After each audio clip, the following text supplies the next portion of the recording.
आपण लढत होतो ते आपल्या विरोधकांजवळ लढत होतो, पण आज पुन्हा एकदा आपल्याला जे लढावं लागतंय ते आपल्या स्वकीयांजवळ लढावं लागतंय। आणि सुरुवातीलाच माझी खात्री आहे किंबहुना आजचं हे शिबिर आणि आजची सभा 2024 साली महाराष्ट्रामध्ये महाविकास आघाडीचं सरकार आणल्याशिवाय राहणार नाही, अशा प्रकारचा माझा विश्वास आहे।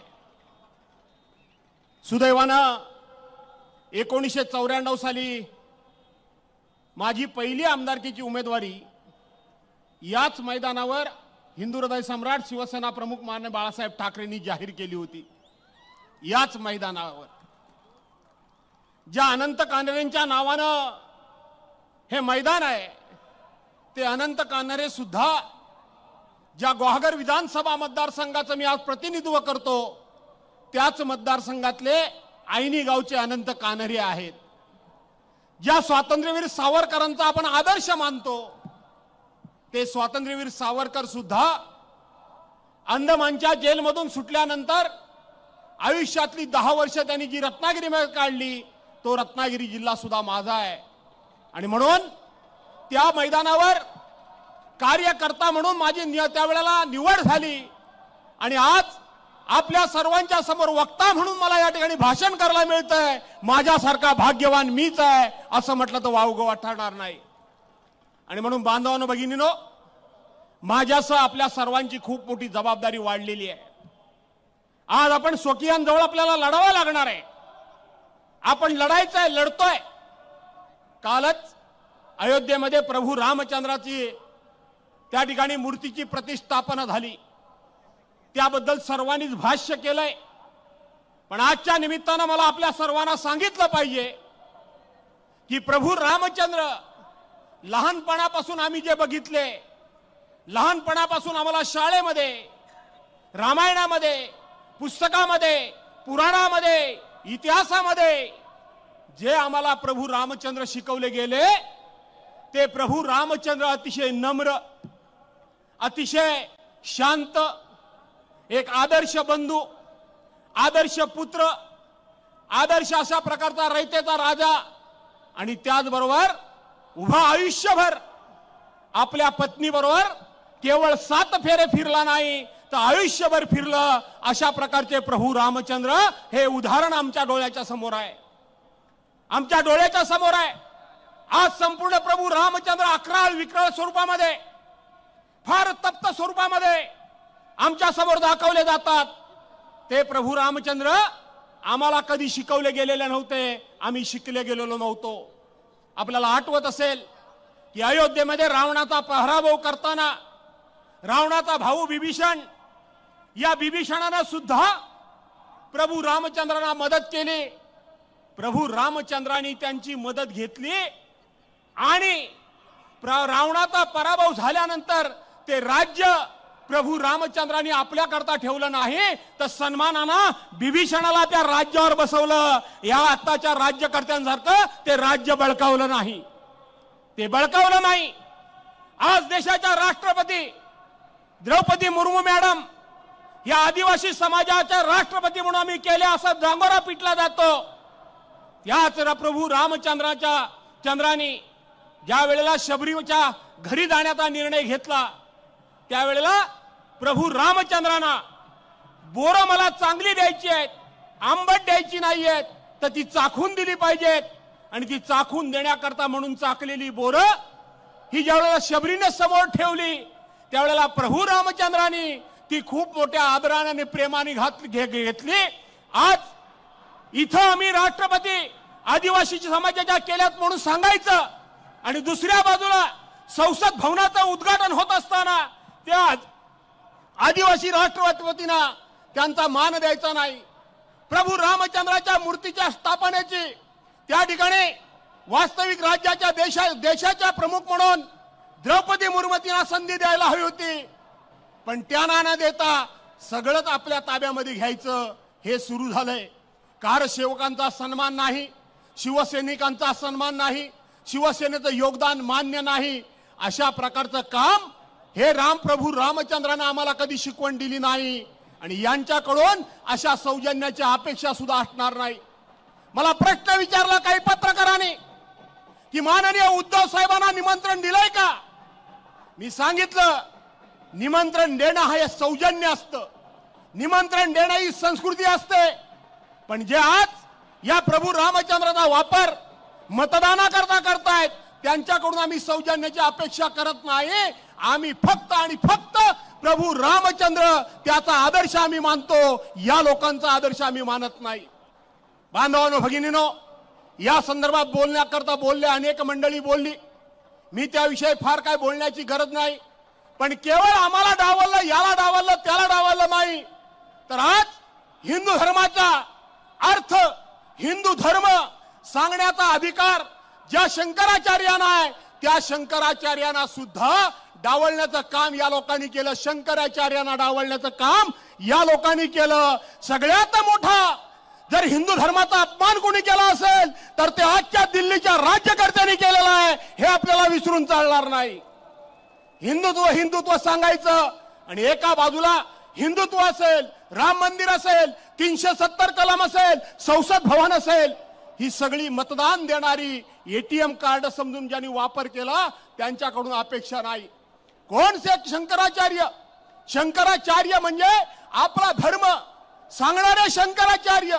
या देशामध्ये 4 धर्मपीठ जी आहेत, ज्या धर्मपीठातून खऱ्या अर्थाने हिंदू धर्म आणि हिंदू धर्माचा अर्थ आणि हिंदू धर्माची दीक्षा आणि शिक्षा दिली जाते, ते शंकराचार्य, त्या शंकराचार्यांचं या सगळ्या राम मंदिरामध्ये, या हिंदू धर्मामध्ये योगदान काय, अशा प्रकारचा प्रश्न विचारला जातो।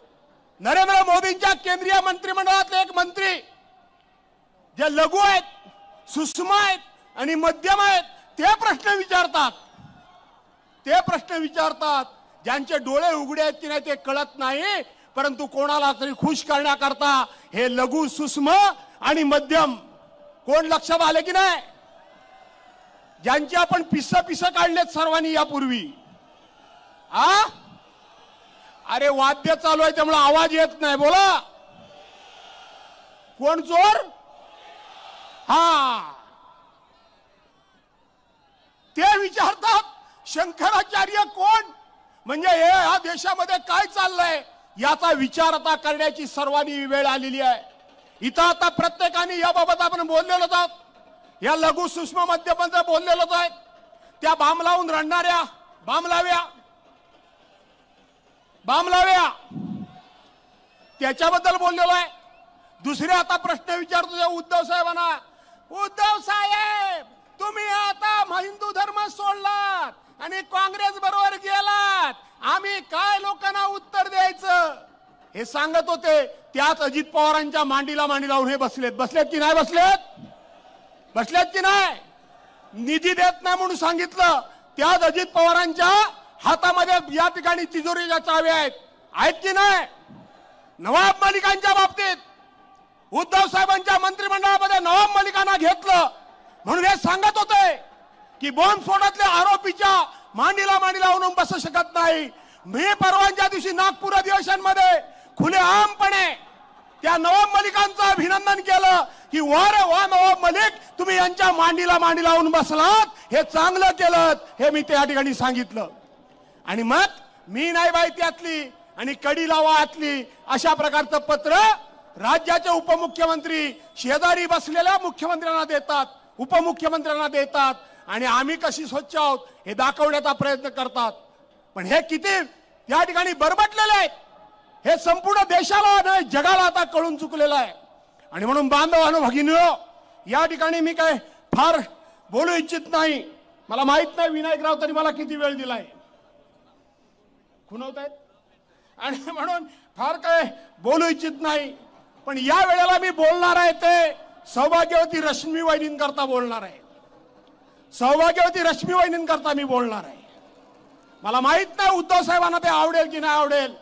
मला सकाळपासून पत्रकार प्रश्न विचारत होते की तेजस ठाकरे काल पूजेला बसले होते, ते आता राजकारणात उतरणार की नाही उतरणार, त्या प्रश्नाला मी उत्तर दिलं नाही। मी उत्तर एवढ्या करता दिलं नाही की पुण्यामध्ये एका काँग्रेसच्या नेत्याने एक भाषण केलं होतं, आदित्य ठाकरेंच्या बद्दल भाषण केलं होतं की आदित्य साहेब, मी तुमच्यावर प्रेम करतो, तुम्ही मला आवडता, ते हिंदू हृदय सम्राट शिवसेना प्रमुख मान्य बाळासाहेब ठाकरेंचे नातू म्हणून नाही, उद्धव साहेबांचे चिरंजीव म्हणून नाही, तुम्ही मंत्री म्हणून नाही, तुम्ही आमदार म्हणून नाही, तर तुम्ही मला आवडता ज्या वेळेला तुमच्या वडिलांना म्हणजे उद्धव साहेबांना या 40 कोल्या कुत्र्यांनी ज्या वेळेला घेरलं होतं त्यावेळेला वाघाची झेप तुम्ही घेतलीत आणि उभे राहिलात, म्हणून तुम्ही आम्हाला आवडता. हे आदित्य साहेबांना एका काँग्रेसच्या नेत्यानं सांगितलं. त्याचप्रमाणे आदित्य तेजस ठाकरेंना जेव्हा कधी वाटेल त्यावेळेला ते जरूर झेप घेतील, कारण तोही वाघाचाच बछडा आहे हे मला माहिती आहे. घेणार. पण मला इथं वहिनींबद्दल बोलायचं आहे. आज सकाळपासून राहून मला सारख्या या ठिकाणी वहिनी बसल्यात, त्याच प्रकारे मला मासाहेब बसलेल्या दिसतात, मासाहेब बसलेल्या दिसतात.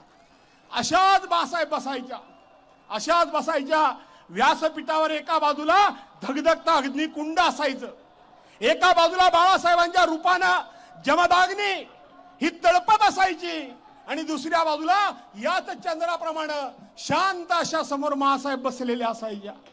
मी या ठिकाणी रश्मी वहिनींना बघितलं. मुख्यमंत्रीपद गेल्यानंतर शांत संयमी मी रश्मी वहिनींना बघितलं. उद्धव साहेबांच्यावर एवढी मोठी शस्त्रक्रिया झाली, जीवघेणी शस्त्रक्रिया झाली, तरी सुद्धा कुठेही चेहऱ्यावर नर्वसता न दाखवलेल्या वहिनी मी बघितल्या. आदित्य ठाकरेंच्यावर नाना तऱ्हेचे आरोप त्या काळामध्ये झाले होते, पण कुठे हे वहिनी डगमगल्या नाहीत. त्याही वेळेला शांत चित्तानं वहिनी त्या ठिकाणी आपला नित्य कार्यक्रम करताना मी बघितला. आणि म्हणून वहिनींना माझी विनंती आहे की मला मगाशी काही ज्या पूर्व विदर्भामध्ये आता पक्षानं माझी नेमणूक केली आहे, त्या पक्षाच्या वतीनं त्या महिलांच्या वतीनं काही महिला मला भेटल्या होत्या. त्यांनी मला सांगितलं की साहेब, तुम्ही वहिनींना साकडं घाला आणि वहिनींना बाहेर पडू द्या. वहिनी जर बाहेर पडल्या, वहिनी बाहेर पडायला पाहिजेत. का पडायला पाहिजेत? तर मध्यंतरी या महाराष्ट्राचे पहिले मुख्यमंत्री कैलासवासी यशवंतरावजी चव्हाण यांच्या सौभाग्यवती वेणुताई, शरद पवारांच्या सौभाग्यवती प्रतिभाताई पाटील, शंकरराव चव्हाणांच्या सौभाग्यवती, विलासराव देशमुखांच्या सौभाग्यवती वैशालीताई देशमुख, अशा काही माजी मुख्यमंत्र्यांच्या पत्नींच्या यादीमध्ये जर त्याच पत्नींच्या बरोबरीनं विनम्र जर कोण असतील तर त्या रश्मी ठाकरे असतील, असा एक लेख आला होता. एक आदर्श पत्नी म्हणून, एक आदर्श माता म्हणून, एक आदर्श गृहिणी म्हणून आणि एक आदर्श राज्यकर्त्याची पत्नी म्हणून तुमचं त्या यादीमध्ये नाव आलं होतं. आणि म्हणून वहिनी आता बाहेर पडायची वेळ आली आहे, बाहेर पडायची वेळ आली आहे. विश्वासघात झालाय, विश्वासघात झालाय. आपल्या पक्षप्रमुखाला भर गादीवरून खाली ओढलंय. अशा वेळेला गप्प बसायचं नाहीये. हेण्याकरता सर्वांनी बाहेर पडलं पाहिजे, असं माझं आपल्या सर्वांना आव्हान आहे. आणि त्याच्याकरता हे शिबिर, त्याच्याकरता ही सभा निर्णायक ठरेल. आणि ज्याने गद्दारी केले, ज्याने विश्वासघात केलाय, त्यांना या देवभूमीमध्ये राजकीय दृष्ट्या गाळल्याशिवाय राहायचं नाही, असं आव्हान करतो आणि आपल्या सर्वांची रजा घेतो. जय हिंद, जय महाराष्ट्र. लोकशाही मराठी ऐका, पहा, जागरूक रहा.